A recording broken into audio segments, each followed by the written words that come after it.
Hi friends, welcome back to our channel. ഏഴാം കൂട്ടുകാരുടെ മലയാളം കേരള പാഠാവലിയിലെ ഈ വർഷം ഓണപരീക്ഷയുടെ ക്വസ്റ്റ്യൻ പേപ്പറും അതോടൊപ്പം തന്നെ അതിൻ്റെ ഉത്തരങ്ങളുമാണ് നമ്മൾ നോക്കാൻ പോകുന്നത്. പാദവാർഷിക മൂല്യനിർണ്ണയം 2024-25 മലയാളം കേരള പാഠാവലി. അപ്പോൾ ഇപ്രാവശ്യം എങ്ങനെയാണ് ചോദ്യങ്ങൾ വന്നിരിക്കുന്നത് നോക്കാം. അപ്പോൾ നമുക്കറിയാം ഇപ്രാവശ്യം പുതിയ ടെക്സ്റ്റ് ബുക്കായിരുന്നു. അപ്പോൾ പുതിയ ടെക്സ്റ്റ് ബുക്കിലെ ആദ്യത്തെ ഓണപരീക്ഷയായിരുന്നു ഇത്. അപ്പോൾ ആദ്യം നിർദ്ദേശങ്ങൾ നോക്കാം. നിർദ്ദേശം 15 മിനിറ്റ് എന്ന് പറയുന്നത് സമാശ്വാസ സമയമാണ്. ഈ സമയം ചോദ്യങ്ങൾ നന്നായി വായിച്ചു മനസ്സിലാക്കാനുള്ളതാണ്. അതുപോലെ ആകെ 6 പ്രവർത്തനങ്ങളാണ് നൽകിയിട്ടുള്ളത്. അതിൽ ആദ്യത്തെ പ്രവർത്തനം നിർബന്ധമായും ചെയ്യണം. ബാക്കി 2, അതായത് പ്രവർത്തനം 2 മുതൽ 6 വരെയുള്ളതിൽ കൂട്ടുകാർക്ക് ഏറ്റവും അറിയാവുന്ന ഏതെങ്കിലും 4 എണ്ണത്തിന് ഉത്തരം എഴുതിയാൽ മതി. ഇനി നമുക്ക് ഓരോ പ്രവർത്തനങ്ങളായി നോക്കാം. പ്രവർത്തനം 1 വായിക്കാം എഴുതാമെന്നതാണ്. ഇവിടെ രാജഗോപാൽ നാട്ടുകൾ എന്ന് പറയുന്ന വ്യക്തി എഴുതിയിട്ടുള്ള അമ്മ പക്ഷി പോലെ എന്ന് പറയുന്ന ഒരു കവിതയിലെ ഭാഗങ്ങളാണ് കൊടുത്തിരിക്കുന്നത്. അപ്പോൾ ഈ കവിത 2-3 വട്ടം കൂട്ടുകാർ വായിക്കുക. എന്നിട്ട് അതുമായി ബന്ധപ്പെട്ടുള്ള ചോദ്യങ്ങൾക്ക് ഉത്തരം എഴുതാനാണ് പറഞ്ഞിട്ടുള്ളത്. അപ്പോൾ നമുക്ക് ആ ചോദ്യങ്ങളും അതിൻ്റെ ഉത്തരങ്ങളും നോക്കാം. ഒന്നാമത്തെ ചോദ്യം, വിദ്യാലയം ആരെ പോലെയാണ്? അമ്മ പക്ഷിയെ പോലെയാണ്. രണ്ടാമത്തത്, അരുമക്കുട്ടികളെ ചിറകിനടിയിൽ ഒളിപ്പിക്കുന്ന പക്ഷിയായി സങ്കല്പിക്കുന്നത് ആരെയാണ്? വിദ്യാലയത്തെയാണ് ഉത്തരം. 3, കൂർത്തു കിടക്കുന്ന കല്ലും മുള്ളും അർത്ഥമാക്കുന്നത് വൈവിധ്യമുള്ള ജീവിത അനുഭവങ്ങൾ. കൊക്കുരുമൽ, ചിറകിനടിയിൽ ഒളിക്കൽ, പറമ്പിലെ കല്ലും മുള്ളും. ഉത്തരം എന്താ? വൈവിധ്യമുള്ള ജീവിത അനുഭവങ്ങൾ. 4-മത്തേത്, പല വിദ്യകളുണ്ടവയെല്ലാം വിദ്യ കൊണ്ട് ഉദ്ദേശിക്കുന്നത് എന്താണ്? കുട്ടികൾക്ക് പകരുന്ന അറിവ്. കളികൾ, ചിക്കിച്ചികയെ, കള്ളത്തരങ്ങൾ. ഉത്തരം കുട്ടികൾക്ക് പകരുന്ന അറിവ്. 5, പക്ഷിക്കുഞ്ഞുങ്ങളെ കൊത്തിക്കയറ്റുന്നത് എന്താണ്? തുടർ പഠനത്തിന് വേണ്ടിയിട്ടാണ്. അപ്പോൾ ഇങ്ങനെയാണ് കഥയിൽ നിന്നോ അല്ലെങ്കിൽ കവിതയിൽ നിന്നോ ചോദ്യങ്ങൾ വരിക. ഇനി നമുക്ക് പ്രവർത്തനം 2 നോക്കാം. പ്രവർത്തനം 2 പോസ്റ്ററാണ്. തിരുവോണപ്പുലരിതൻ തിരുമുൽ കാഴ്ച കാണാൻ മുറ്റമണിഞ്ഞൊരുങ്ങി. ഓണമെത്തി, നമ്മുടെ സ്കൂളുകളും പൊന്നോണം ആഘോഷിക്കാൻ തയ്യാറായി. ഓണാഘോഷത്തിനുള്ള പോസ്റ്റർ തയ്യാറാക്കിയാലോ? ചിത്രങ്ങൾ ചേർത്ത് പോസ്റ്റർ ആകർഷകമാക്കുമല്ലോ. അതായത് പോസ്റ്റർ തയ്യാറാക്കാനാണ്. അപ്പോൾ പോസ്റ്റർ എഴുതുമ്പോൾ വരക്കാൻ അറിയുന്നവരാണെങ്കിൽ അതുമായി ബന്ധപ്പെട്ടുള്ള ഓണവുമായി ബന്ധപ്പെട്ടുള്ള ചിത്രങ്ങൾ വരക്കാൻ ശ്രദ്ധിക്കുക. അതുപോലെ തന്നെ എന്തെങ്കിലും ഒരു വാക്യങ്ങൾ എഴുതി അത് മനോഹരമാക്കുക. അപ്പോൾ എന്തെങ്കിലും നമ്മൾ എഴുതുക. സ്നേഹത്തിൻ്റെയും സമ്പൽ സമൃദ്ധിയുടെയും പൊന്നോണം വരവായി. സെപ്റ്റംബർ 12 നമ്മുടെ സ്കൂളിലും പൊന്നോണത്തെ വരവേൽക്കുന്നു. എല്ലാവർക്കും സ്വാഗതം. അതുപോലെ തന്നെ നമുക്ക് ഡേറ്റും അതുപോലെ തന്നെ എവിടെയാണ് നടക്കുന്നത് അതൊക്കെ വേണമെങ്കിൽ നമുക്ക് പോസ്റ്ററിൽ എഴുതാവുന്നതാണ്. അതുപോലെ തന്നെ സൈഡിലൊക്കെ ആയിട്ട് ചിത്രങ്ങളും വരച്ച് അത് മനോഹരമാക്കുക. ഇനി നമുക്ക് പ്രവർത്തനം 3 നോക്കാം. പ്രവർത്തനം 3 ശീർഷകത്തിൻ്റെ ഔചിത്യം. ചോദ്യം, നിറമില്ലാത്ത സ്വപ്നങ്ങൾ. പലരും സ്വപ്നം കാണാറുണ്ട്.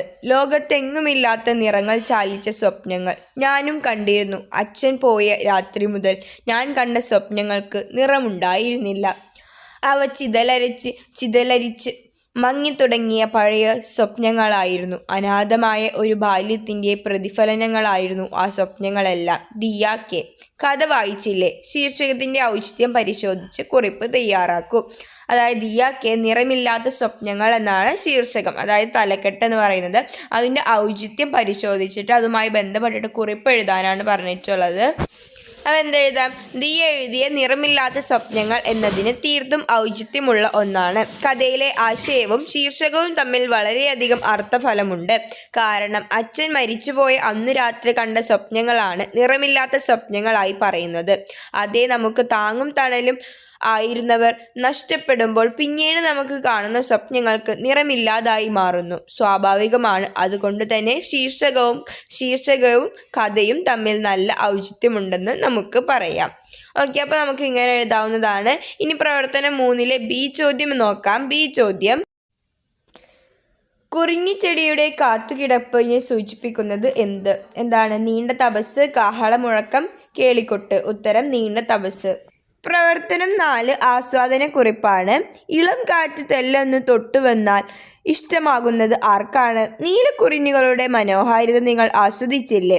വെള്ളത്തോളിൻ്റെ ദിനസഞ്ചാരത്തിലും പ്രകൃതി ഭംഗി നാം കണ്ടു. ചുവടെ തന്നിരിക്കുന്ന കവിത വായിക്കും. അപ്പോൾ ഇവിടെ പറയുന്ന കവിത, അതായത് ഇവിടെ ഒരു കവിത കൊടുത്തിട്ടുണ്ട്, കല്യാണ മേളം എന്ന് പറയുന്നത്. അപ്പോൾ അത് 2-3 വട്ടം നന്നായി വായിക്കുക. അതിനുശേഷം അപ്പോൾ അതിൽ നിന്ന് നമുക്ക് എന്താണ് കവിതയിൽ പറയുന്നത് എന്ന് മനസ്സിലാകും. അപ്പോൾ അത് ആസ്വാദനക്കുറിപ്പ് തയ്യാറാക്കാനാണ് പറഞ്ഞിട്ടുള്ളത്. അപ്പോൾ നമുക്ക് കല്യാണ മേളം എന്ന് പറയുന്ന ഈ കവിതയുടെ ആസ്വാദനക്കുറിപ്പ് നോക്കാം. അപ്പോൾ നമുക്ക് ആസ്വാദനക്കുറിപ്പ് നോക്കാം. പ്രകൃതിയുടെ ശാന്തതയും സൗന്ദര്യവും മനുഷ്യ മനസ്സിൽ ഉണ്ടാവേണ്ട നന്മകളെയും വരച്ചു കാണിക്കുന്ന കൃതികളാണ് ഇളം കാറ്റ് തെല്ലൊന്ന് തൊട്ടു വന്നാൽ എന്ന യൂണിറ്റിൽ ഉള്ളത്. മൂന്നാറിൽ പതിറ്റാണ്ടുകൾക്കിടയിൽ പൂക്കുന്ന കുറിഞ്ഞിപ്പൂവ് എന്ന വിസ്മയ കാഴ്ചയെക്കുറിച്ചാണ് ഭൂമിക്ക് വേണ്ടി ഒരു ലാവണ്യ ദൃശ്യോത്സവം എന്ന ലേഖന ഭാഗത്ത് സുഗതകുമാരി പറയുന്നത്. ഒരു ദിനാന്തര സഞ്ചാരം എന്ന വെള്ളത്തോൾ കവിതാഭാഗം ഒരു കുന്നിൻ്റെ ദൂരക്കാഴ്ചകളോടൊപ്പം അടുത്ത് എത്തുമ്പോൾ ഉണ്ടാകുന്ന കാഴ്ചയിലെ മാറ്റങ്ങളെ നമുക്ക് മുന്നിൽ വരച്ചു കാണിക്കുന്നു. പ്രകൃതിക്കും മനുഷ്യനും ഒരുപോലെ കുളിർ പകരുന്ന ഇളം കാറ്റ് പോലെ പ്രകൃതിയുടെ സൗന്ദര്യവും സംരക്ഷണവും സ്വാതന്ത്ര്യം എന്ന അവകാശവും നമുക്ക് ഇതിലൂടെ കാണാൻ കഴിയുന്നു. കല്യാണമേളം എന്ന ഈ കവിതയിലൂടെയും പ്രകൃതിയെക്കുറിച്ചുള്ള കാഴ്ചകളാണ് കാണാൻ കഴിയുന്നത്. പ്രകൃതിയിലെ ഓരോ വിഭവങ്ങളുടെയും പ്രാധാന്യത്തെക്കുറിച്ചിട്ടും അത് ഇല്ലാതായാൽ ഭൂമിയിലുണ്ടാകുന്ന ഭവിഷ്യത്തിനെ കുറിച്ചിട്ടും വളരെ വ്യക്തമായിട്ട് ഈ കവിതയിലൂടെ സൂചിപ്പിക്കുന്നു. മരങ്ങളെ നട്ടുവളർത്തുന്നത് തണൽ ഏതാനും വരുന്ന തലമുറയ്ക്ക് ആശ്വാസമേകാൻ ഉള്ളതാണെന്നും കവിയത്രി ഇതിലൂടെ ഓർമ്മിപ്പിക്കുന്നു. നട്ടുവളർത്താൻ മരമെങ്ങും അവയെ തണലും തണവും അവർക്ക് ഇത്തിരി ആശ്വാസവും എന്ന വരികൾ നമുക്ക് ഒരുപാട് പ്രചോദനം നൽകുന്നതും അതുപോലെ തന്നെ മരത്തിൻ്റെ പ്രാധാന്യത്തെ വിളിച്ചോതുന്നതുമാണ്. ആർക്കും എളുപ്പത്തിൽ മനസ്സിലാകാൻ കഴിയുന്ന വളരെ ലളിതമായ ഭാഷയിലാണ് ഈ കവിത എഴുതിയിരിക്കുന്നത്. ഇനി അതിലെ ബി ചോദ്യം നോക്കാം. കാട്ടുപൂക്കളുടെ വർണ്ണവും സുഗന്ധവും ഉണ്ടായിരുന്നത് ആർക്കാണ്? മൈന, പൂമ്പാറ്റ, മിന്നാമിനുങ്ങ്. ഉത്തരം പൂമ്പാറ്റ. പ്രവർത്തനം 5 യാത്രാ വിവരണം. കാടിനകത്തേക്ക് ഞങ്ങൾ പ്രവേശിച്ചു. ഇലകൾക്കിടയിലൂടെ ഈ സൂര്യൻ ഞങ്ങളെ വരവേറ്റു. പക്ഷികളുടെ പാട്ട് അതിരേറ്റു. കണ്ണിൽ നിറയെ കാനനപ്പച്ച. ഒരു യാത്രാ വിവരണത്തിൻ്റെ തുടക്കം ഇങ്ങനെയാണ്. നിങ്ങൾ ആസ്വദിച്ച യാത്രയുടെ വിശദാംശങ്ങൾ ഉൾപ്പെടുത്തി വിവരണം തയ്യാറാക്കുക. അപ്പോൾ നമുക്കൊരു യാത്രാ വിവരണം നോക്കാം. എൻ്റെ വീട്ടിൽ നിന്നും വളരെ അകലെയുള്ളൊരു സ്ഥലത്തേക്കായിരുന്നു ഞങ്ങളുടെ യാത്ര. മലകൾക്കിടയിലൂടെ മഞ്ഞുകൾക്കിടയിലൂടെ യാത്ര ഇങ്ങനെ തുടർന്നുകൊണ്ടിരുന്നു. റോഡിൻ്റെ ഓരോ വളവ് തിരിയുമ്പോഴും എനിക്ക് ഭയവും സന്തോഷവും തോന്നിയിരുന്നു. അങ്ങനെ യാത്ര അവസാനം എത്തിയത് നെല്ലിയാമ്പതിയിലെ മലനിരകൾക്കിടയിലാണ്. എന്തു ഭംഗിയാണ് അവിടെ നിന്ന് താഴേക്ക് നോക്കിയാൽ. വലിയ ഭൂമിയെ ഒരു ചെറിയ അംശത്തിലൂടെ കാണുന്ന പോലെയാണ് എനിക്ക് തോന്നിയത്. പച്ചവിരിച്ച വയലുകളും കളകളം ഒഴുകുന്ന അരുവികളും തോടുകളും അതിൻ്റെ സംരക്ഷിച്ചു നിർത്തുന്ന വലിയ കേരവൃക്ഷങ്ങളും മരങ്ങളുമെല്ലാം എനിക്ക് താഴേക്ക് നോക്കിയപ്പോൾ കാണാൻ കഴിഞ്ഞു. അതുപോലെ തന്നെ നേരിയ മഞ്ഞു, നല്ല തണുത്ത കാറ്റും കവിളിലൂടെ ഒഴുകിപ്പോകുന്നത് അനുഭവപ്പെടുന്നുണ്ടായിരുന്നു. പ്രകൃതി, നീ എത്രത്തോളം സുന്ദരമാണ്. നീ എന്നും ഈ സൗന്ദര്യം കാത്തു സൂക്ഷിക്കണം. പ്രവർത്തനം 6 വിശകലനക്കുറിപ്പ്. എ ചോദ്യം, കവിത വായിക്കും. ഇവിടെ KK പല്ലശ്ശൻ എഴുതിയിട്ടുള്ള എന്താണമ്മേ സ്വാതന്ത്ര്യം എന്ന് പറയുന്നതിന് ഒരു കവിതാഭാഗമാണ് ഇവിടെ കൊടുത്തിരിക്കുന്നത്. അപ്പോൾ ഈ കവിതാഭാഗം 2-3 വട്ടം കൂട്ടുകാർ വായിക്കുക. ഈ കവിതയിലെ ആശയങ്ങളും മനസ്സിലെ കിളി എന്ന പാഠഭാഗത്തിലെ ആശയങ്ങളും വിശകലനം ചെയ്ത് കുറിപ്പ് തയ്യാറാക്കുക. അപ്പോൾ വിശകലനം ചെയ്ത് കുറിപ്പ് എഴുതാനാണ്. അതായത് ഇതിലെ ഇപ്പോഴത്തെ നമ്മളിപ്പോൾ കാണുന്ന എന്താണമ്മേ സ്വാതന്ത്ര്യം എന്ന കവിതയും നമ്മൾ പഠിച്ചിട്ടുള്ള മനസ്സിലെ കിളി എന്നതും അതിലെ ആശയങ്ങളും തമ്മിൽ താരതമ്യം ചെയ്തിട്ട് ഒരു കുറിപ്പ് എഴുതാനാണ് പറഞ്ഞിട്ടുള്ളത്. വിശകലന കുറിപ്പ് നോക്കാം. മനസ്സിലെ കിളി എന്ന കവിതയിൽ കൂട്ടിലടച്ച കിളിയുടെ വാക്കുകളിലൂടെ സ്വാതന്ത്ര്യത്തിനുള്ള ആഗ്രഹം പ്രകടമാക്കുന്നതായി നമുക്ക് കാണാം. മനസ്സിലെ കിളി എന്ന കഥ പിക്കിലു എന്ന കുട്ടിയുടെയും ഒരു മൈനയുടെയും സ്വാതന്ത്ര്യത്തിൻ്റെ പ്രാധാന്യം വ്യക്തമാക്കുന്നു. കൂട്ടിലകപ്പെട്ട മൈനയുടെ ദുഃഖവും സ്വാതന്ത്ര്യം ലഭിച്ചതിൻ്റെ സന്തോഷവും കഥയിൽ വരച്ചു കാട്ടുന്നു. മൈനയുടെ അനുഭവം നമ്മെ ഓർമ്മിപ്പിക്കുന്നത് സ്വാതന്ത്ര്യം നഷ്ടപ്പെടുമ്പോൾ ഉണ്ടാകുന്ന വേദനയും സ്വാതന്ത്ര്യം ലഭിക്കുമ്പോൾ ഉണ്ടാകുന്ന ആനന്ദവുമാണ്. KK പല്ലശ്ശനയുടെ എന്താണ് അമ്മേ സ്വാതന്ത്ര്യം എന്ന കവിതയിലൂടെ സ്വാതന്ത്ര്യം എന്ന വിഷയത്തെ കൂടുതൽ അർത്ഥമുള്ളതാക്കുന്നു.